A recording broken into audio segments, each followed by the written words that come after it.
a fun little story about this channel. Back in 2021, I was kind of pep talked into creating a YouTube channel by the countless videos that I watched about just that, but mainly by this book, which gave me the initial push that I needed to go edit my first video, thumbnail, title, make a channel, upload. And then I realized that I didn't have a profile picture yet. So in 5 minutes, I drew what I assume is a sun wearing sunglasses over my favorite mustard color. And it has now been 3 years, and that is still my profile picture to this day. Granted, one of the reasons is that I haven't been very active here during this time, but that was also my profile picture on Instagram, and I was posting there every single day for like 3 months. So the real reason is probably that I am slightly terrified of putting effort and committing to something that will be front and center of my brand, if you want to call it that, my internet persona. This whole like visual identity thing of picking colors and icons and fonts and logos, it's exciting and it's kind of paralyzing. It is so much pressure to be responsible for the look of a certain thing. It's kind of how like picking a name is so intimidating. And on a bit of a tangent here, my previous @ was Bella La Plage because my name is Isabel and I was living by the beach and learning French, and it's a French name, so why not? And then I started getting DMs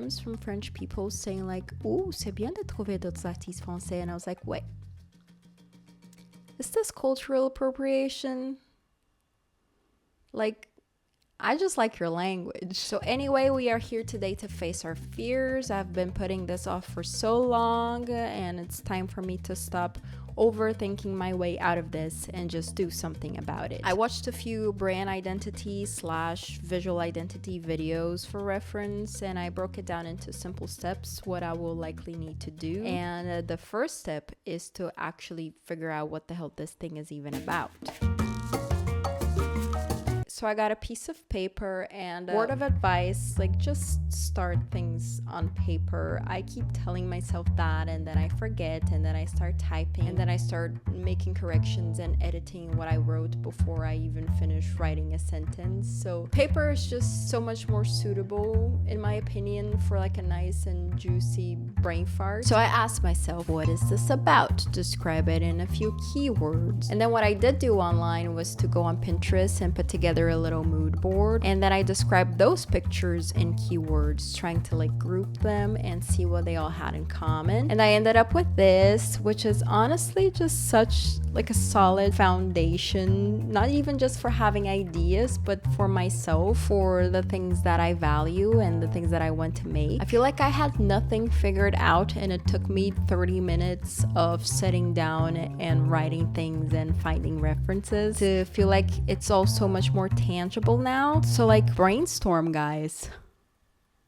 It works. It's only 1,000 times better than trying to force ideas out of thin air. So I answered all of my questions, and having all of this in mind, I started to have some ideas of how it could potentially look like. I made some very rough sketches of possible compositions, and then I made myself a little plan, which starts with basically just taking a bunch of silly pictures of myself.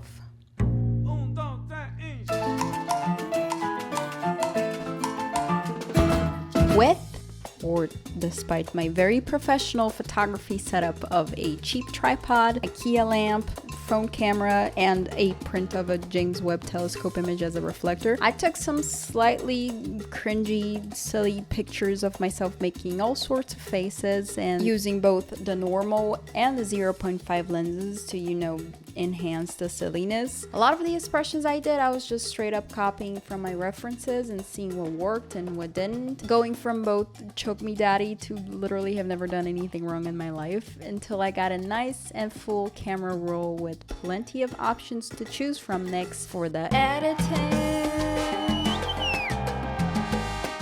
Okay, that's enough of that. I have a bit of an editing checklist based on my mood board, and we're gonna try to make it all fit until it starts becoming too much of a mess and it begins falling apart, because that's when we know that we reached a good stopping point. The initial editing will be quite straightforward, I think. I already have this preset that I like and that I use for most of my pictures, and I'm just gonna tweak it a little to suit these, especially intensifying like the red of the lipstick and giving it a bit of a film look, hopefully, because I've been into that lately. And if you like the look, I left a link in the description for you to get this preset for totally free $99. It works pretty well in most of my phone pictures, so have fun.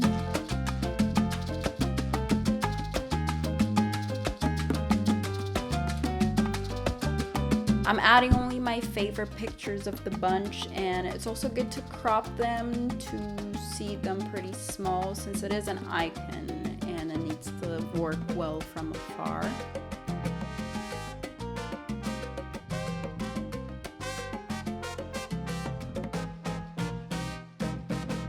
I ended up with 3 or 4 favorites that I dragged to Photoshop and began the design process, which I am just gonna time lapse here because it took so much time in experimenting with colors, with brushes, with motifs.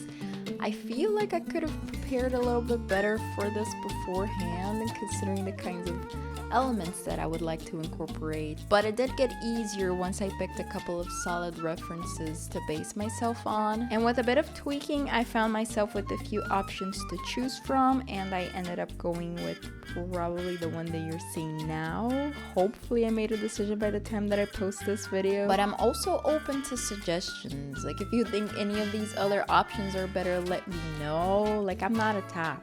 I just want to pick something now so I can go back to not thinking about any of this again for the next few years. And in case you're wondering, like, girl, why didn't you just do the normal thing and pick a random photo of yourself that you really like to use as a profile picture? I don't have an answer for you. That's honestly a good question. I could have done that before, but it never really felt quite right. I feel like an icon is basically your logo, and I've always wanted something that would reflect the message that I want to convey, something fun and colorful and artsy. It needed some love and attention, and I feel like I was finally able to give it now, so cheers to that. And thank you for sticking around. I hope you got a thing or two from this video, and I'll see you on the next one. Ciao!